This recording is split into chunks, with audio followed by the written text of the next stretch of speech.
Alright, boo-boos. You guys head out the window. He says we're ready to roll out of the storage unit. So we just dropped our stuff off here. And now we head out to the next place. We're going to go back and load up with the metal for scrap later.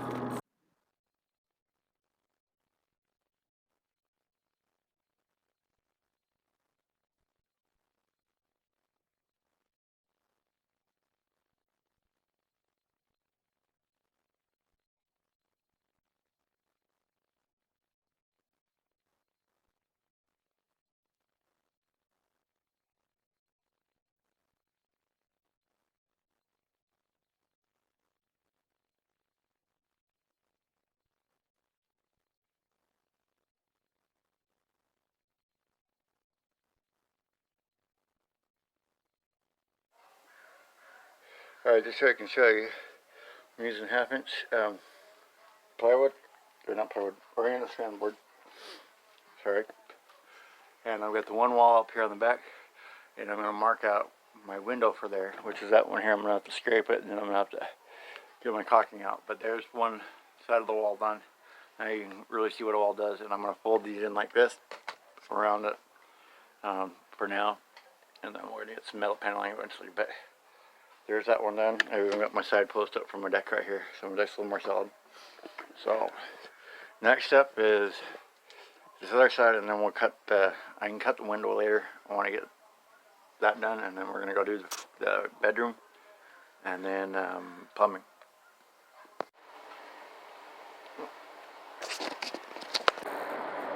Alright, as you can see, we now have this side on. Fold these over for now.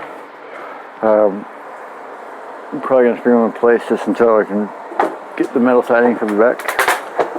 And just so you remember, whenever you do your framing, even though they're called 2x4s and 2x6 or whatever, it's actually 1/2 inch smaller. So it's 1.5 inches by 3.5 inches.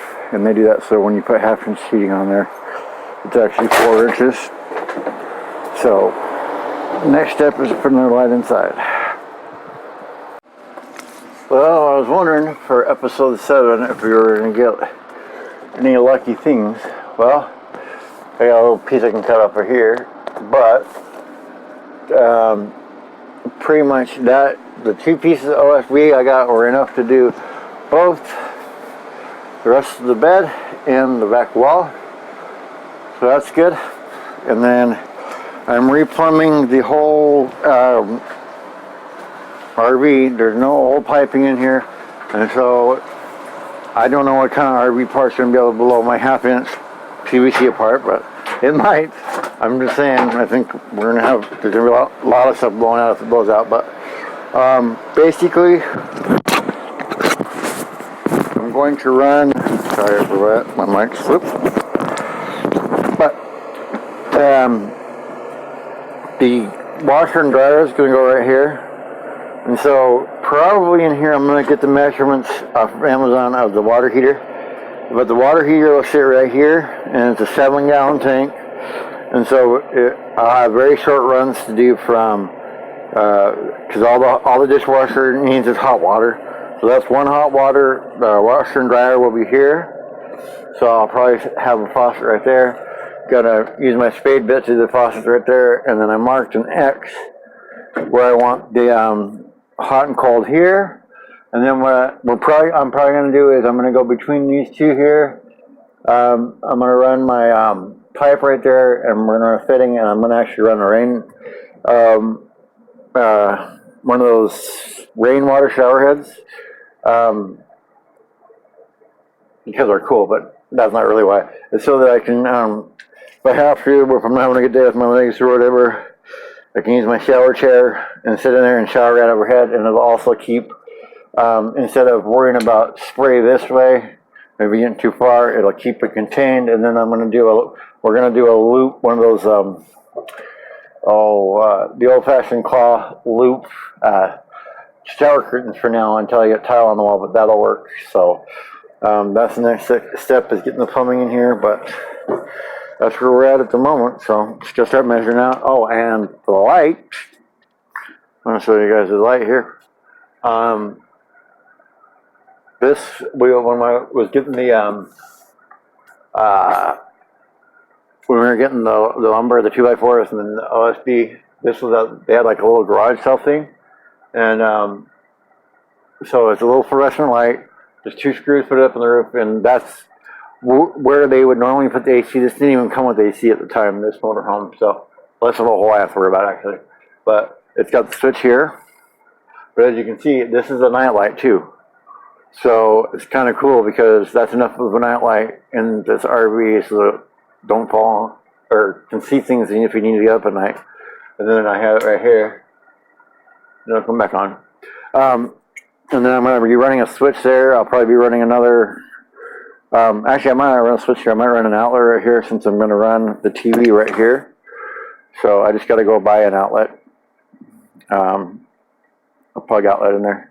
So it's coming along. And then the spray foam, I've used 3 cans already. This was 2 cans, but as you can see, it's going to fill every single space up, which it may be a little more than the foam board or whatever, but on an RV, for me, it's more important that it fills every single space, so I keep as much water from getting in as possible. It's never going to be completely impossible to keep it from getting in. Eventually, something is going to get in some way, and then that's when you have to go and repair that. But that's that. And then I've got I'm going to go through and do all the.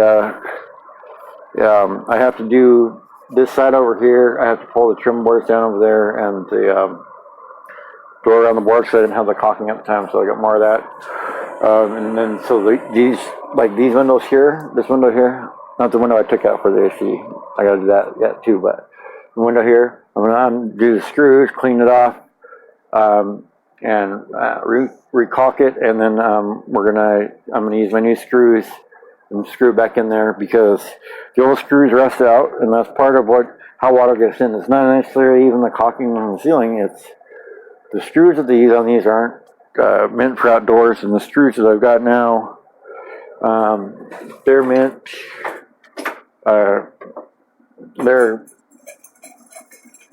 You can call them decking screws. You can see this little torch head in there. It's easy for me to screw these in now, but they're also coated. They're for outdoor. So I'm using all those in the RV for 2 purposes. One, because it's coated for outdoor, but also so that it's all basically 1 or 2 bits I can undo and all that kind of stuff. So I'll come back to you once I get some of the plumbing done. Alright, this is where I'm probably going to leave you on episode 7. I'm going to do a little bit more in here tonight. I don't have much more pipe left. I got to run this underneath, but I wanted to show you here. Okay, this is to my bathtub. And the colors you see on there, you have purple primer. And if you don't know how to do this, it's real easy. This is the reason I'm going with PVC. Everybody goes PEX and all that kind of stuff. PVC, I don't need any tools. You do the primer around the edges on the inside and the outside, and then you put your glue around the outside of the pipe that goes into the fitting. Okay. Then what I've done here is, this is the cold water that's going to go to the tub faucet. That ends down there. It's going to connect right here underneath. This is going to be the inlet. This T right here is going to have the inlet from the park hose into here. Then you have kitchen sink, hot water heater, and washer and dryer down there at the end. Now your dishwasher doesn't need a cold water, it only has a hot water input. So that's where we're at for the night, and we'll see you guys tomorrow.